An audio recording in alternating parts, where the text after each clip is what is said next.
नमस्कार, मी प्रतीक्षा. न्यूज मराठी 24/7 मध्ये आपल्या सर्वांचं स्वागत आहे आणि आजच्या खास रिपोर्टमध्ये देखील आपलं स्वागत आहे. तर आजचा खास रिपोर्ट आहे शेअर मार्केटमध्ये गुंतवणूक करणाऱ्या ट्रेडर्ससाठी.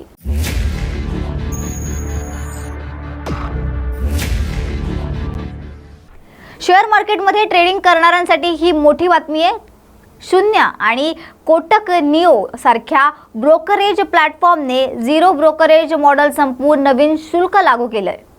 तर सेबीचे नियामक बदल आणि वाढत्या खर्चामुळे कंपनीकडे दुसरा पर्याय राहिला नसल्याचं बोललं जात आहे. तुम्ही जर शेअर मार्केटमध्ये ट्रेडिंग करत असाल तर तुमच्यासाठी ही बातमी आहे. यापुढे तुम्हाला झिरो ब्रोकरेजचा लाभ घेता येणार नाहीये. शून्य आणि कोटक निओ सारख्या मोठ्या आणि प्रसिद्ध ब्रोकरेज प्लॅटफॉर्मने आता हात झटकलेत. या दोन्ही फर्मने ही फी रचनेत बदल करणार असल्याचं जाहीर केलंय. हे दोन्ही प्लॅटफॉर्म झिरो ब्रोकरेज ट्रेडिंगसाठी प्रसिद्ध आहेत. एकूणच जर तुम्ही या प्लॅटफॉर्मवर स्टॉक मार्केट ट्रेडिंग करत असाल तर आता तुम्हाला जास्त किंमत मोजावी लागणार. मनी कंट्रोलच्या रिपोर्टनुसार कमिशन फ्री ब्रोकरेज प्लॅटफॉर्म शून्य ने 2 डिसेंबर 2024 पासून झिरो ब्रोकरेज मॉडेल समाप्त करण्याचा निर्णय घेतलाय. यासोबतच आपल्या शुल्काबाबत स्पष्टीकरण देताना कंपनीने म्हटलं आहे की वार्षिक देखभाल ही शुल्क म्हणून प्रत्येक सक्रिय ट्रेडर्स कडून ₹499 प्रति वर्ष प्लस जीएसटी आकारला जाणार आहे. त्याचबरोबर इंट्राडे, फ्युचर अँड ऑप्शन आणि कमोडिटी ट्रेडरवर प्रति ऑर्डर ₹5 आणि त्याचबरोबर जीएसटी अधिक आकारला जाईल. एपीआय ट्रेडिंगसाठी ₹1999 प्रति महिना शुल्क असणार आहे. त्याचबरोबर जीएसटी देखील लागू होणार आहे.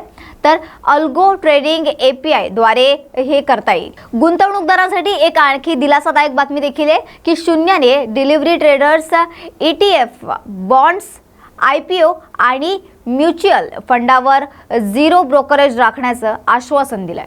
तर कोटक निओच्या नवीन स्ट्रक्चर शून्याचा या निर्णयापूर्वी 4 नोव्हेंबर 2024 रोजी कोटक निओने इंट्राडे ट्रेडर्सवर प्रति ऑर्डर ₹10 ब्रोकरेज लागू केले.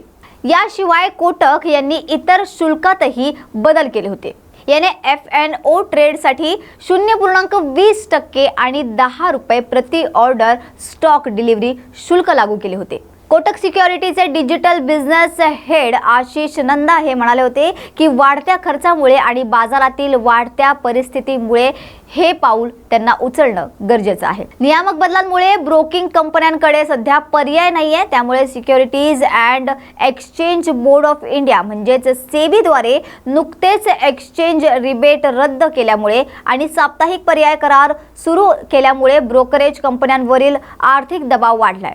त्यामुळे अनेक प्लॅटफॉर्मवर फ्लॅट फी ही मॉडेल स्वीकारण्यास भाग पडत आहे. आशिष नंदा म्हणाले होते की झिरो ब्रोकरेज मॉडेल दीर्घकाळ टिकणार नाहीये.